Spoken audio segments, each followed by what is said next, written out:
What's going on? Blaine talking back with another video. And today I'm going to do two different things at once. One is I'm going to give you a structure for how you can lay out your content in groups of three.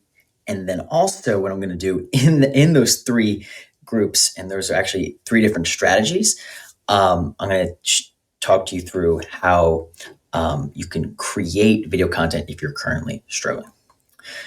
So the main thesis of this is that when it comes to video content, there is short form content and there's long form content. And there's a good degree of confusion around whether you should commit to short form or whether you should commit to long form. And if you stick around for the third strategy, that's going to be, in my opinion, the best option for you. All right. So first I mentioned it as a way to structure your content is you can give three options. You can give the first option, the second option, and then the third option. Whereas the options I'm going to give you for creating content is first option, short form content, creating short form video. Second option is creating long form video. The third option is doing both. I'm going to talk you through why. So instead of having to decide whether, I'm all in on short form or I'm all in on long form, if you decide to do both, it's gonna solve a few different things for you. Is on the days that the short form content is not coming as quickly to you, you can pivot into long form content that day. And on the days the long form content is not coming to you as naturally, or you legitimately don't have the time that day to film the long form, I'll do another video about how you can create time to do video content. But with the long form, if that's becoming an issue, you can do short form that day. The reason why I mentioned on the third option of having a process that allows you to do both is it acknowledges that on certain days, the short form is going to be flowing, and on other days, the long form is going to be flowing. So why would you isolate yourself into one or the other when you can actually have both and have a more robust video content making process that doesn't make you vulnerable to the ups and downs of creating content? Because there's certain days where, this is great, and other days where it's like, not so great. This is great, not so great. So if you have the option to do short form or long form, that can really help out. So what I'll do is for the rest of this video, I'll kind of talk you through what are some ways you can get into creating short form video content and what are some ways you can get into creating long form video content. So with short form, there's a few different ways to look at short form because short form could be strictly a one-off video, or it can be short form videos from a long form. So what I'm going to focus on here for short form is the one-off videos. The short form videos that come from long form, that's a bit more advanced because that requires a video editing team to actually go through, find the short form in the long form, craft the video, edit the video, make the video, and also keep it in time constraints for the short form platforms as well. So I'm going to focus on the one-off videos. A couple ways you can get into creating one-off videos is on your social media platform of choice. There's more often than not, there's a stories feature. Not every single platform has a story feature, but just a couple examples right now is Instagram stories, Facebook stories, Snapchat stories. LinkedIn used to have stories that they no longer do. I'll be curious if they bring it back. But those are just three options right there. So Instagram stories, Facebook stories, and Snapchat stories. You might be thinking, well, Randy, instead of doing a story, what if I just did a sub 60-second video on a platform? Because I don't have an Instagram, I don't have a Facebook, or I don't have a Snapchat. The reason why I recommend using the stories is that for one-off videos, you're probably not going to feel like they're the best representation of your work or even the best representation of you. Thinking like, if the audience saw me in person, I would have done better. Thoughts and considerations like that may come up. So the benefit of stories is that they are programmed to disappear within 24 hours. The benefit of that is you'll be able to be more comfortable taking a bit more risk in how you talk on camera. And I don't mean risk in the sense of just intentionally creating controversy. What I mean is taking risks in how you lean into speaking, how you choose to use your intonation, use your facial expressions, your gestures. I find that there's a certain peace of mind for the creator when you're just starting out that the content is going to disappear, which is funny because I know a lot of people when they are creating content at the beginning, they want to be able to create the content and save it and save it and save it and save it. But what happens is a couple things. One is that you create and save so much content, but it's always private. You never actually test it out in the marketplace, so to speak.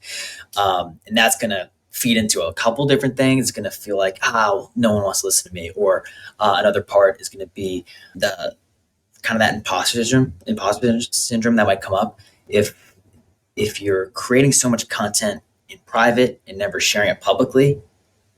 Then when is going to be the right time? It's never going to be the right time. It's sort of like you're hoarding all the content, and then it's going to be hard to actually release it publicly because you got so used to releasing it, but really just uploading it privately. So a couple ways to do those one-off videos, largely using the stories features on social media platforms. And I gave you Instagram, Facebook, and Snapchat. Those are 3 options for doing the stories. Now for long form, what are a couple ways you can get into making long form video content? One is that, and this is actually the first option I'm giving you here, is one that some people decide to do intentionally and some people fall into unintentionally.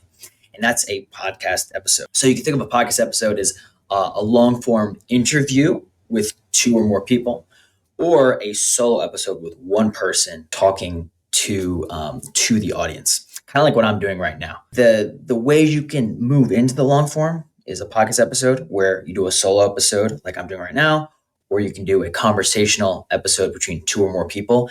If you're not used to doing this, I wouldn't recommend going past 2 because the tech that's needed to capture all the separate audio tracks is going to be a bit more challenging. It's actually, if you have a software like Riverside.fm, for example, and everyone's remote, it's actually going to be a little bit easier than if you were in person. Then you need the separate audio tracks and you need to have experience with doing that. Unless you're okay, in the beginning, you can basically just have one camera, one audio stream, but don't expect to have any editing done with that. Because if you have 2 or more speakers talking into one microphone, to make anything worthwhile coming out of that from an editing standpoint, a podcast editing standpoint, would take a lot of time and work, because the reason why you have separate microphones for separate speakers is that you can dial up some audio on some people and dial down on others. But if it's one stream, it's one audio stream, you have to kind of like find a happy medium, which is going to mean that some people's voices are going to be too low, some people's voices are going to be too high. So the long form, getting into podcasts, it's a little counterintuitive, but it's actually easier to get involved remotely from a tech standpoint. However, in-person conversations, I find, and I've observed, that tend to go more organically. Humans were more hardwired for the in-person interaction, the in-person conversation. There's a lot that is lost virtually. Yes, you can still see each other's facial expressions and things like that. And even if you have a really good connection, there won't be that much lag on the video stream or the audio stream. But there's certain intangibles that are in person that can really, really help if you don't see yourself as a podcast host or even as a facilitator or even an entertainer, so to speak. So that's one option, is creating a podcast episode. And like I said, some people intentionally decide to do a podcast episode, and some people unintentionally do a long form conversation. But either way, it's a solo conversation with your audience, or it's a 2 or more people having a conversation. I was going to say live, but live's actually the next option. Another option you can do is you can do a live stream. So many of the social media platforms allow for that. Facebook, Instagram, YouTube, even TikTok. The thing with YouTube and TikTok, though, is you need a certain amount of followers to go, or subscribers / followers to go live on your phone. Usually, if you can't go live on your phone, hop over to the desktop app, and you can usually go live from desktop. I usually don't recommend the live stream, except for, and I'll share it after this.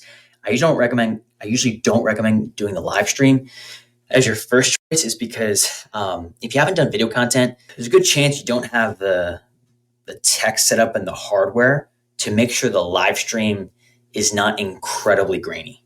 Because live stream takes more from your computer, is going to take more of computing power to get up to that full HD. So a lot of times you'll see with live streams they max out at like 480p, which is for reference, it's pretty low. I think Zoom recordings tend to max out at about 360p. So the live stream can be a little bit of an issue if you're hoping to use that footage later. If you're not at the beginning looking to use that footage for later, you can use the live stream option, or at least I would offer it as an option. However, the one live stream I have liked and I think does prove to be valuable is an Instagram Live.